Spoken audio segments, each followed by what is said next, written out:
Jake Wetherbee. It's so great to have you here. Thank you for coming. You and your wife, Rachel, are expecting your first child, so that's exciting. And she's beautiful. And if I knew she would be here, I would have put another chair. But I'll just have to have her on another show. That's it. Okay. So you are the missions director for Kingdom Life University. Yes, ma'am. And you serve and minister and shepherd at the Resting Place Church, right? Yes, ma'am. And you have an incredible story.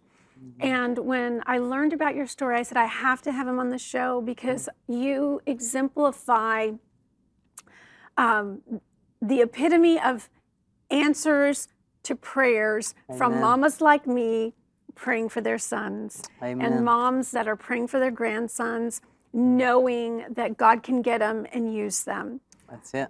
And so I want us to start just with your story. You know, the family you grew up in, the struggles you went through, how you came to Christ.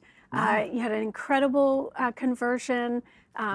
So let's start there, because that's always a great place to start. Well, you know, growing up, I had a wonderful, godly home. And I have 3 younger sisters, an older half-brother. And my parents, from a young age, had us in a Christian school.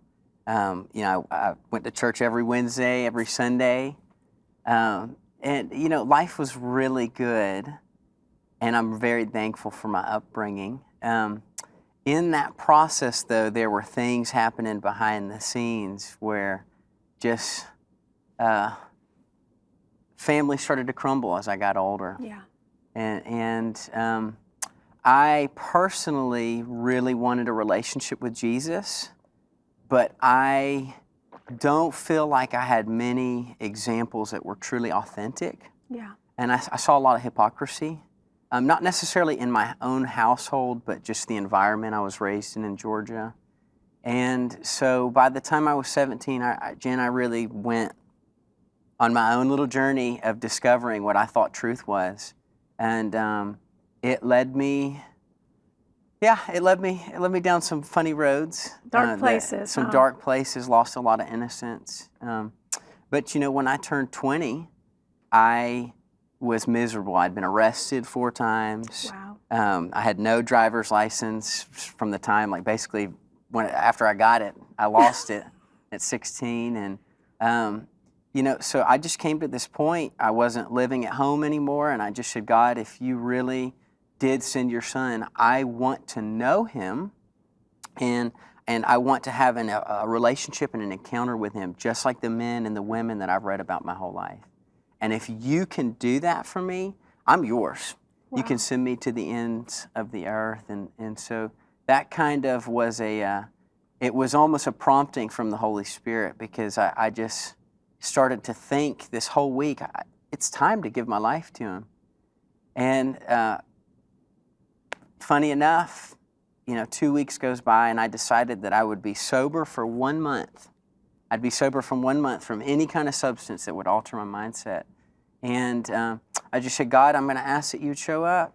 And about 2 weeks went by, and I found that I had so much pain and anger and frustration that had just been welling up. And I had just been suppressing it through drug usage, through just different coping mechanisms. And what ended up happening is, I remember crying out to the Lord in my kitchen, and I said, God, if you're going to show up, I need you to do it fast, or I'm going to go back to what I've been doing. Not because I want to, but because I don't know how to continue to move forward any other way.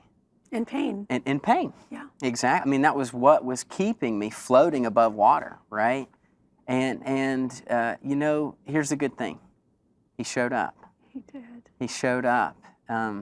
My father and my uncle, they have loved me so well, and both of them in separate occasions looked at me and they said, Jake, what you're doing, stepping away from the Lord, it's going to be fun for a season, but it will run its course. Yeah.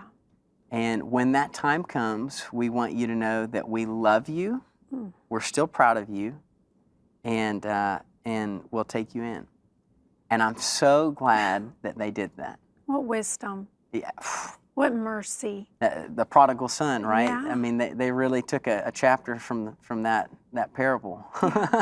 How wonderful that they didn't condemn you and they Mhm. didn't alienate you. Yeah. And they had the foresight to know he'll come Mhm. back. And then I'm sure they prayed for you. Yes. Yeah. My mom, my school administrators, Yeah. my father, my aunts and uncles. I had so many people that were contending for me. And, you know, years later, of several years of being saved, I would find letters that people sent me. And I would just break down weeping because I knew that where I was in that moment was because of those prayers that had Yeah. been sent up. And what a blessing, right, to have a family, both, biologically and then spiritually that would contend for me, right? So